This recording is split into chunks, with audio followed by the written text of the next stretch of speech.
Okay, today we'll be talking about the nature versus nurture debate. Specifically, we'll be talking about how women suffer from eating disorders more than males. What is an eating disorder? Eating disorders affect both women and men of all ages. It is an abnormal attitude towards food that causes someone to change their eating habits and behaviour. There are 3 types, including anorexia nervosa, bulimia nervosa, and binge eating.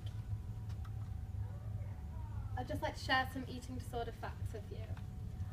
It is estimated about 1.6 million people in the UK are affected by an eating disorder, and 1 in every 10 admissions was a 15-year-old girl. Also, women make up 91% of admissions. This is up from 88% in 2010 to 11. An introduction to eating disorders. Eating disorders such as an anorexia nervosa, bulimia nervosa and binge eating can affect girls and boys, women and men, also people of all races and backgrounds. Eating disorders are serious, even life-threatening medical illnesses that have biological and physiological causes.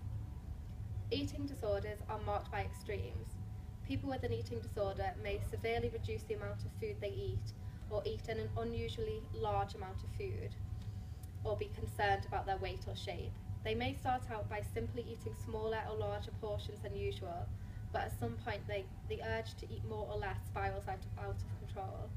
There are 3 main types of eating disorders, as we touched on before: anorexia nervosa, bulimia nervosa and binge eating. We're now going to look at the nature perspective. Firstly, I'll just outline what is meant by the terms nature and nurture.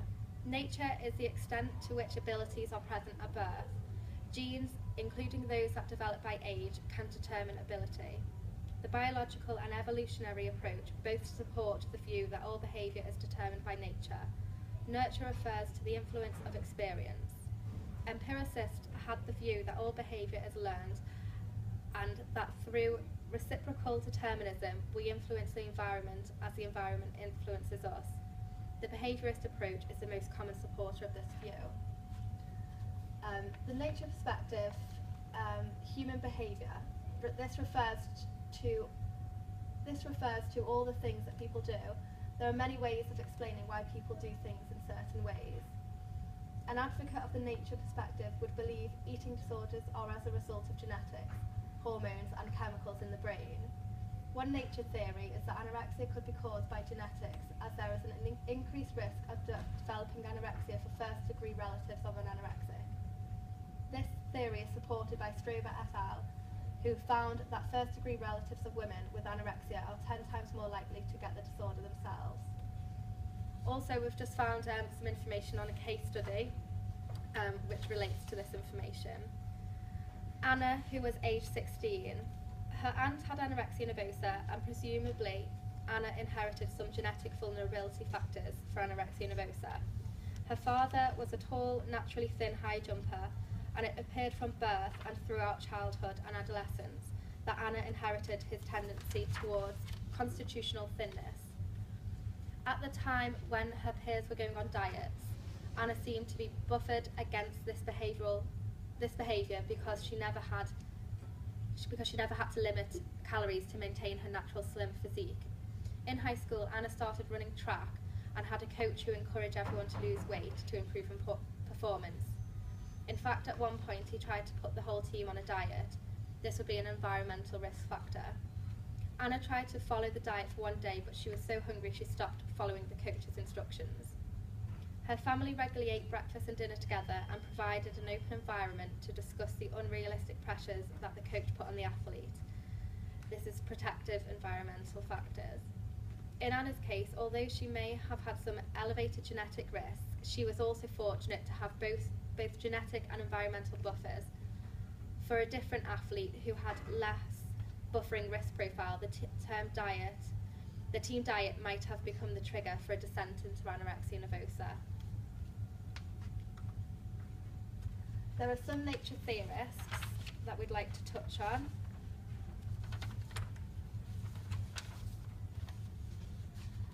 Charles Darwin, 1859, his theory of evolution, which helped shape behaviourism.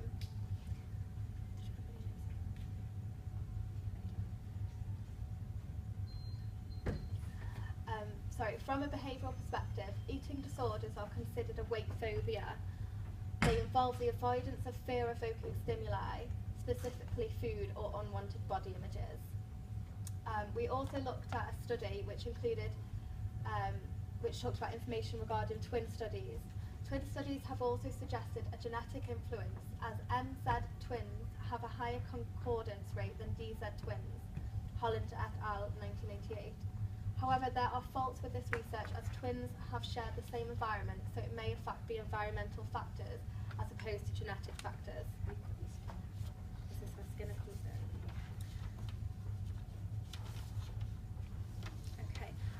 From a behaviourist approach, we also looked at Skinner, who was a behaviourist psychologist. He believed that the best way to understand behaviour is to look at the causes of an action and its consequences. He looked at operant conditioning, which introduced reinforcement. Behaviour which is reinforced tends to be repeated. Skinner studied operant conditioning by conducting experiments using animals he placed in a Skinner box. Reinforced responses from the environment that increase the probability of a behaviour being repeated.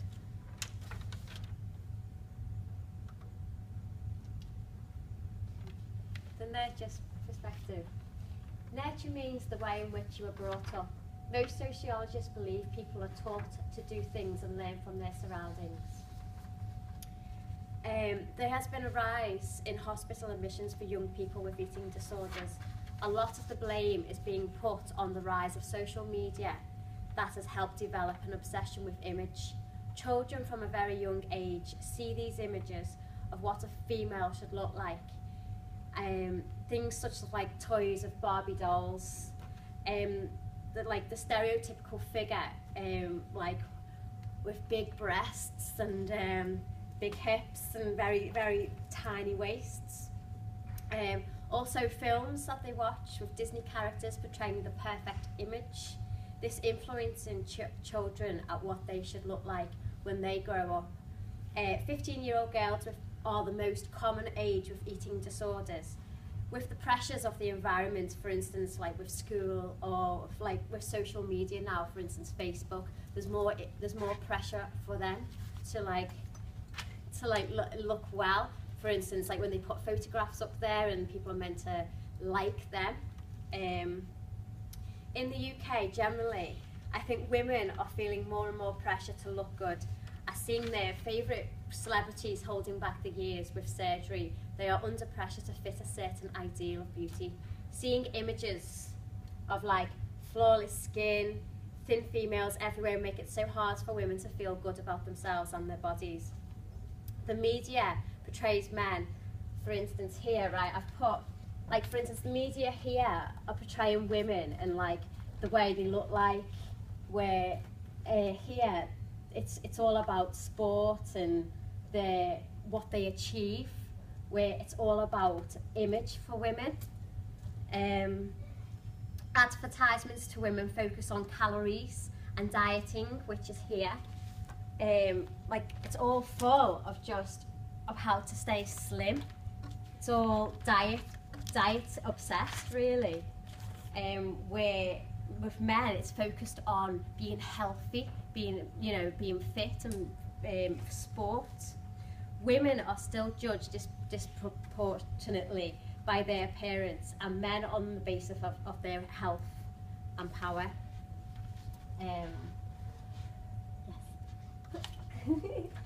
Like some of the nurture theorists, Simone de Beauvoir, she believes that women are as much to blame for creating a discrimination against women. She believes that the daughters of women maintain a tradition of a feminine model, as it is so ingrained in them. It's just naturally to do so because that's how they've been brought up to do, and they don't even realise it. They want their daughters to be feminine, but under the pressure from the men. And you see a lot, like little boys are encouraged to be themselves and to be strong and athletic, where little girls, they're not encouraged, and a lot of the time they're encouraged to value beauty a lot of the time.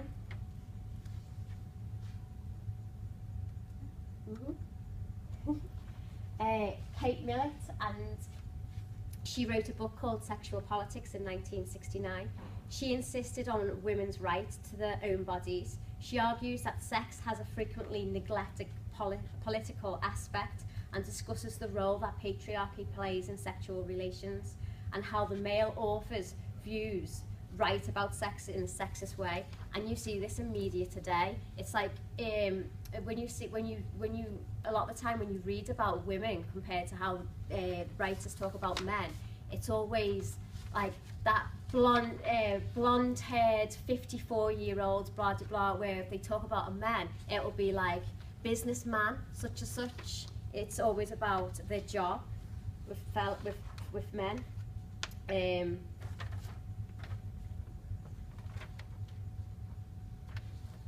Right, interactionist approach. Okay, we looked on the interactionist approach also. The interpretive or symbolic interactionism focuses more on the image of people rather than on society by altering their behaviour because of someone else. The interactionist sees the world as people interacting together in a certain order. They also see people as playing certain roles during this interaction. This theory demonstrates how others have an effect on how we act because we observe others and want to learn or to be like them. That also relates back to the media, how just women see beauty in the media and just want to portray that to other people. When we observe others being rewarded for a certain behaviour, then we want to copy this desired behaviour. So Robert Connell realised that the biological and sociological approaches to gender were equally wrong, and that each gender helps to create the other. Is there a hierarchy of women? This relates to the masculine stereotypes that Connell theorised.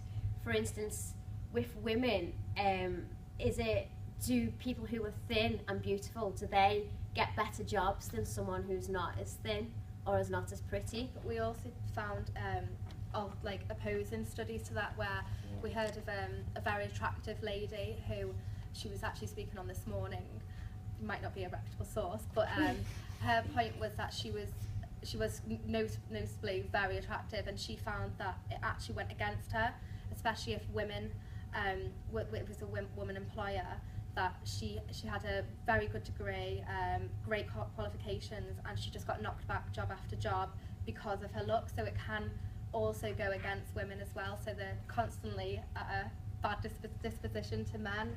Yeah. It would seem either way. So with there being like an alpha male and subordinated men and that, there also is with women as well. And that is the end of our slide. Thank you for listening. Yeah. Well done. Thank you. Okay. Thank you very much. I think it's still recording.